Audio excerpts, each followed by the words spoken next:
اللہ پاک ارشاد فرماتا ہے دنیا کی حیثیت کیا ہے؟ متاع دنیا قلیل، یہ دنیا بہت چھوٹی سی چیز ہے، دنیا فنا ہونے والی ہے۔ دنیا میں کیوں بھیجا؟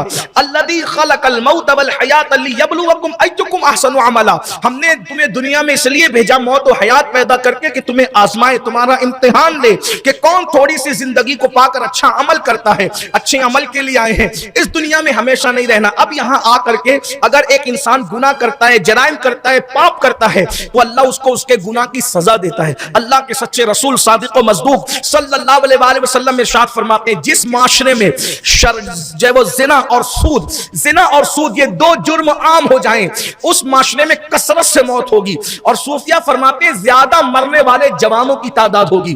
کہاں جہاں سود زیادہ عام ہو جائے، زنا عام ہو جائے، وہاں موت کثرت سے ہوگی، لوگ کثرت سے مریں گے، کثرت سے لوگوں کو موت آئے گی۔ اب پورا شہر چیخ رہا ہے، اتنے لوگ پھانسی لے کر کے مر گئے، اتنے لوگ جو وہ بائک پر مر گئے، اتنے لوگ ڈوب کر کے مر گئے۔ یقیناً اسی لیے تو ہم بھی کوشش لے کر کے بیٹھے ہیں۔ لیکن ایک بات آپ سے کہتا ہوں، کیا رسول اللہ صلی اللہ علیہ وآلہ وسلم کی حدیث ہمیں اعلان نہیں کر رہی ہے، ہمیں ہوشیار نہیں کر رہی ہے، ہمیں بیدار نہیں کر رہی ہے؟ ہم صرف مرض کا رونا کب تک روئیں گے؟ علماء چیخ رہے ہیں، مولوی چیخ رہے ہیں، مقررین چیخ رہے ہیں، سب کوشش کر رہے ہیں، سیاسی لیڈر بھی کوشش کر رہے ہیں، سماجی لوگ بھی کوشش کر رہے ہیں، منبر و محراب سے بھی آواز اٹھ رہی ہے کہ لوگ مرنے سے بچے، مرنے سے بچے، مرنے سے بچے۔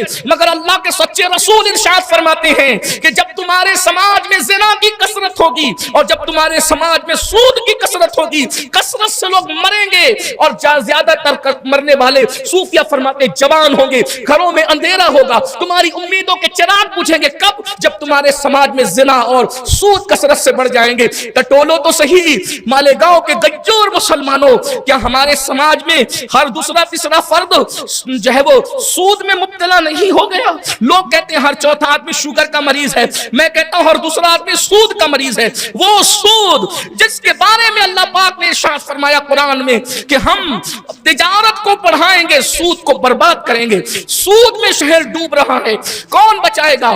مرنے والوں کو، پھانسی والوں کو ہم نہیں بچا سکتے، ایکسیڈنٹ ہم نہیں روک سکتے، پہلے زنا روکنا ہوگا۔ اگر میں غلط کہوں تو آپ میری اصلاح کرنا، ذمہ دار ہوں میں اپنی گفتگو کا۔ کیا آج 99% لوگ ہمارے زنا کے اندر نہیں ڈوب گئے ہیں؟ 99% جوان زنا میں ڈوبے ہوئے ہیں۔ کچھ لوگ تو وہ ہیں جو زنا کرتے ہیں اور کچھ شریف لوگ جو ہے وہ زنا نہیں کرتے، وہ زنا دیکھتے ہیں۔ ان کے موبائل دیکھو، اپنے موبائل کا جائزہ لو، کون سی فلمیں دیکھتے ہو، کیا دیکھتے ہو؟ صوفیہ فرماتے ہیں زنا کرنا جتنا برا ہے اس سے کم زنا دیکھنا تو نہیں، وہ بھی تو ویسا ہی ہے۔ غور تو فرمائیں، اللہ اکبر۔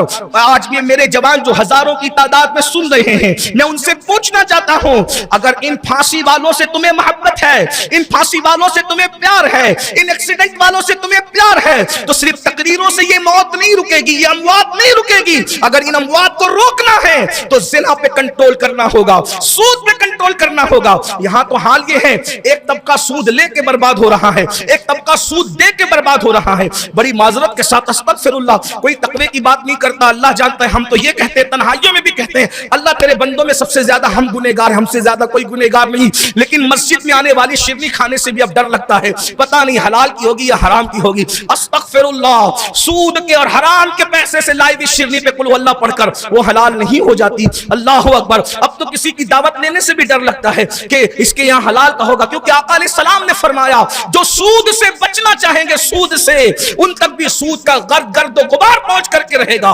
اللہ اکبر۔ میں پورے شہر کے شریف اور گجور اور ذمہ دار علماء، مشائخ، سماجی سیاسی لوگوں سے گزارش کرتا ہوں اس گنبد و مینار کے شہر کو اگر اموات سے بچانا ہے تو پہلے ہمیں ان دو چیزوں پہ محنت کرنی ہوگی، ورنہ لاٹھی پیٹنے سے کوئی کام نہیں ہوگا۔ کیا شہر سود میں نہیں ڈوب گیا ہے؟ سفید کپڑے، چمکدار ٹوپیاں، داڑیوں کی تراش خراش اور چوری چپ کے سود کا دھندا چل رہا ہے۔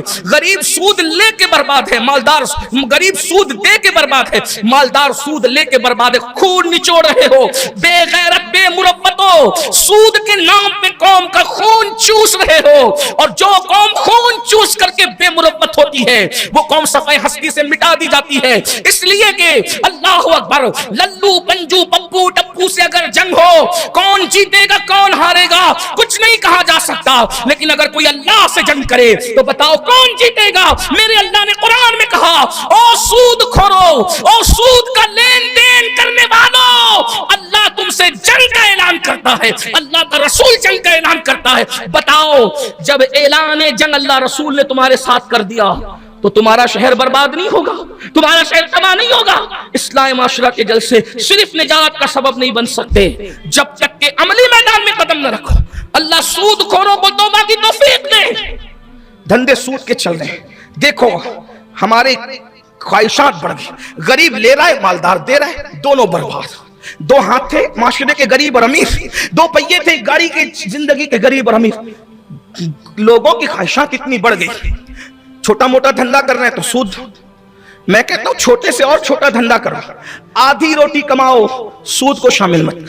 میرا ایک عزیز میرے پاس آیا 2 دن پہلے, 2 دن کل کی رات سے پہلی رات.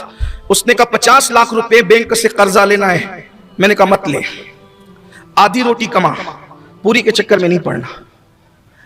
گو کے بینک کے سود کو علماء نے ڈائریکٹ سود لینے اور اس کے معاملے میں مسائل پہ گفتگو فرمائی ہے, لیکن تقوی کا تقاضا یہ ہے کہ چھوڑ دو, مت پڑو اس میں, اس لیے کہ جتنا تقوی کی طرف جاؤ گے اتنا خدا کا قرب پاؤ گے.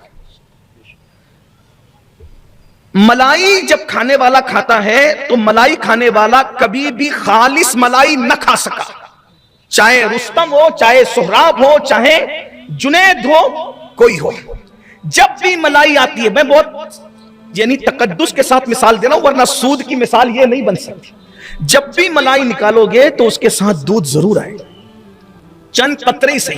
یہ تو دودھ اور ملائی کی کوئی مثال بنتی نہیں, لیکن چونکہ صوفیہ کا مسلک ہے اس لیے تقدس سے, ورنہ اس سے اور کچھ گر کر مثال دی جا سکتی تھی تاکہ گھن بھی آئے, لیکن نہیں کہنا چاہتا کیونکہ زبان کا تقدس ہوتا ہے. مگر سمجھانے کے لیے بہت پاکی کو بڑی ناپاکی کے ساتھ میں نے سمجھانے کی کوشش کی, پاکی سے ناپاک. ورنہ اگر میں یہاں ممبر پہ نہیں ہوتا اور صوفی مشرب نہیں رکھتا تو میں یہ کہتا جو کہوں گا نہیں کہ جب گوبر گرتا ہے نا تو گوبر گر کر صرف گوبر نہیں اٹھتا, گوبر کے ساتھ ساتھ جو ہے وہ مٹی بھی لگتی ہے. لیکن صوفی مسلک مشرب نہیں کہہ سکتا یہ بات. اگر پیشاب شربت میں قطرہ ڈال دیا جائے تو قطرہ پیشاب پورے گلاس بھر کے شربت کو ناپاک کرتا ہے, لیکن ایک قطرہ پیشاب کو شربت کبھی بھی شربت نہیں بنا سکتا. ناپاکی کی اتنی نحوست ہے کہ ناپاکی اگر پاکی میں جائے گی تو وہ ناپاک کر دے گی, لیکن وہ ناپاکی پاکی میں جا کر کے پاکی اختیار نہیں کر سکتی. ایک قطرہ پیشاب شربت میں جا کے لیکن نہیں کہہ سکتا. کیوں؟ اس لیے کہ صوفی مشرب ہوں, مگر جو بات سمجھانی تھی اللہ کرے آپ سمجھ گئے ہوں. اس لیے میری گزارش ہے جہاں جہاں سود کے چانسز ہوں وہاں بھی مت جاؤ, اندیشے ہو وہاں بھی مت جاؤ, کیونکہ گرد و غبار بھی جن تک پہنچے گا. اور یہاں تک فرمایا جس نے سود کا 1 درہم کھایا, درہم 1 درہم, اگر سمجھانے کے لیے میں علماء کی مدد سے اتنا کہہ دوں, چلے 1 درہم کو 1 روپیہ کہہ لیں, جس نے سود کا 1 درہم کھایا, اللہ کے رسول صلی اللہ علیہ وآلہ وسلم فرماتے ہیں اللہ اس کو 1000 سال تک جہنم کی آگ میں جلائے گا.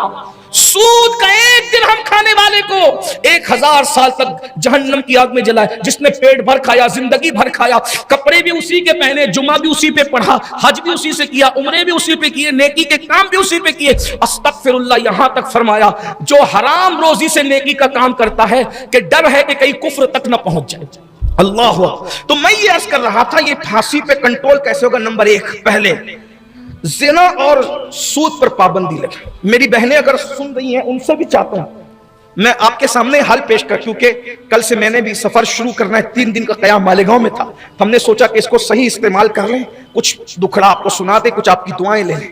لیکن اب آپ غور کریں, میں اس کا حل پیش کرنے لگا. زنا اور سود پر کنٹرول کرنا ضروری ہے. کون کرے گا کنٹرول؟ ہم نے کرنا. جو فلمیں دیکھ رہے ہو توبہ کرو. سود اگر سود سے پیسے دے رکھے ہو چھوڑ دو, سود مت لو. اس کا پوری جو اپنی رقم ہے وہ لے لو, باقی سب چھوڑ دو. حدیث پاک میں آتا ہے کہ جو بندہ سود سے توبہ کر لے پھر اس کی زندگی کے جتنے دن گزریں گے ہر دن کے بدلے میں اللہ اسے 1000 سال کی عبادت کا ثواب عطا فرمائے. واقعہ نہیں بیان کرتا, اسی 2 جملے میں کہتا ہوں. حضرت امام حبیب اجمی سود کا دھندا کرتے تھے, توبہ کیے تو سرکار امام حسن بصری کے خلیفہ ہوئے اور غوث پاک اور غریب نواز کے پیروں کے پیر بنائے گئے. دیکھو کون سود کا دھندا کرتا ہے ہمیں نہیں پتا, ہم لوگ اتنا نہیں جانتے, لیکن جن کو جانتے ہیں آپ اس سے دوری بناؤ, اللہ کے لیے دوری بناؤ. ان کا کھانا مت کھاؤ. لقمے میں جتنا, دیکھیے ایک بندہ تو سدھرے نا, ایک ایک بندے کا سدھرنا پورے معاشرے کا سدھرنا ہوتا ہے، اور اگر نہیں سدھرو گے تو پھر آخرت ہے، اور آخرت میں اللہ کا دردناک عذاب ہے، اور اللہ کے عذاب سے پھر کوئی نہیں بچا سکتا۔ ان عذاب ربک لواقع ما لہ من دافع، اللہ کا عذاب واقع ہو کر رہے گا، اور جب اللہ عذاب نازل کرنے کا فیصلہ کر لے دنیا کی کوئی طاقت تمہیں بچا نہیں سکتی، کوئی نہیں بچا سکتا۔ قوم لوط پر جب اللہ نے عذاب نازل کرنے کا فیصلہ کر لیا، ابراہیم خلیل نے ہاتھ اٹھائے، مولا ان کو بچا لے مولا۔ اللہ نے فرمایا تو میرا خلیل ہے مگر تو ان کے لیے اب دعا نہ کرنا، ان کی سفارش نہ کرنا، کیونکہ میں ان پر عذاب نازل کرنے کا فیصلہ کر چکا ہوں۔ غور کیجئے، نوح علیہ السلام کے بیٹے پر اللہ نے عذاب نازل کرنے کا فیصلہ کر لیا۔ حضرت نوح علیہ السلام نے کہا اللہ میرا بیٹا ہے، تو کہا نوح تو میرا پیارا ہے مگر تو دعا نہ کرنا اس کے لیے، میں اس کو ہلاک کر دوں گا، اور اللہ نے اس کو باپ کے سامنے ہلاک کر دیا۔ جب پیغمبر کی اولاد ہلاک ہو گئی پاپ کی اور جرائم کی وجہ سے، ہم کب بچنے والے؟ گنبد و مینار کی لٹ لگانے والوں، گنبد و مینار کی لاج کیا رکھی ہے ہم نے؟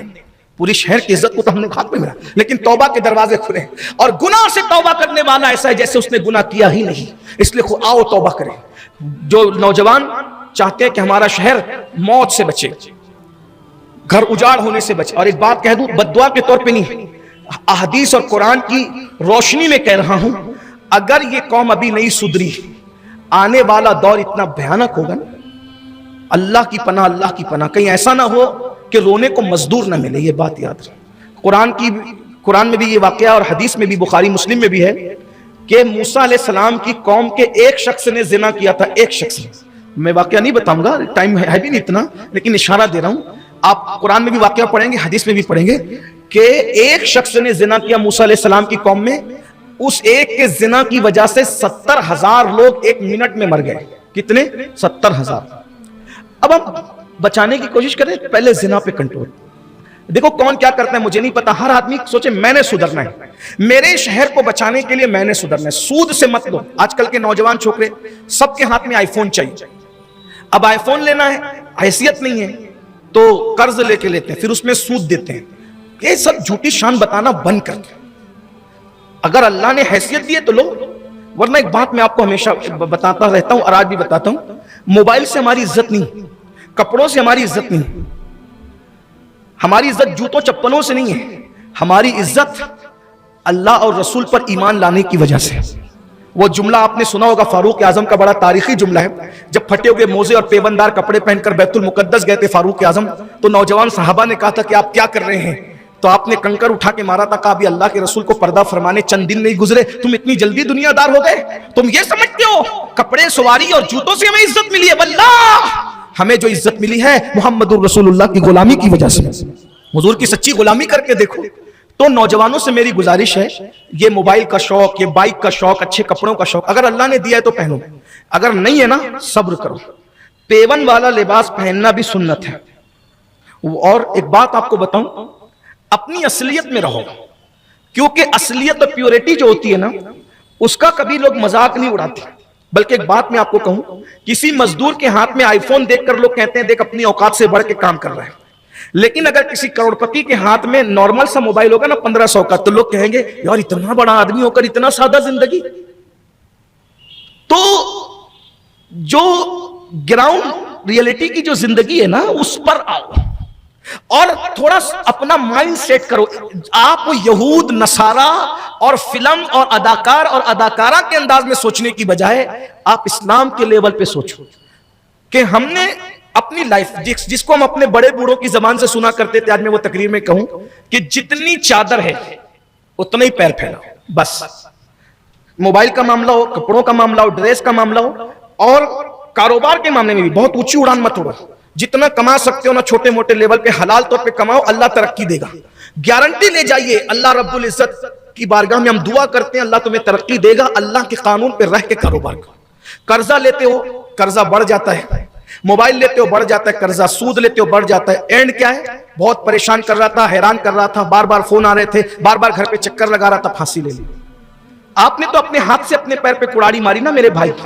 میری آواز جہاں تک پہنچ رہی ہے، میں بہنوں سے بھی کہتا ہوں، اوپر والوں کو مت دیکھو۔ میں بہت نارمل گفتگو کرنے لگا ہوں، پھانسی اور اس پر کنٹرول کے لیے، حالات پہ کنٹرول کے لیے میری یہ دل کی آواز ہے۔ اوپر والوں کو مت دیکھو،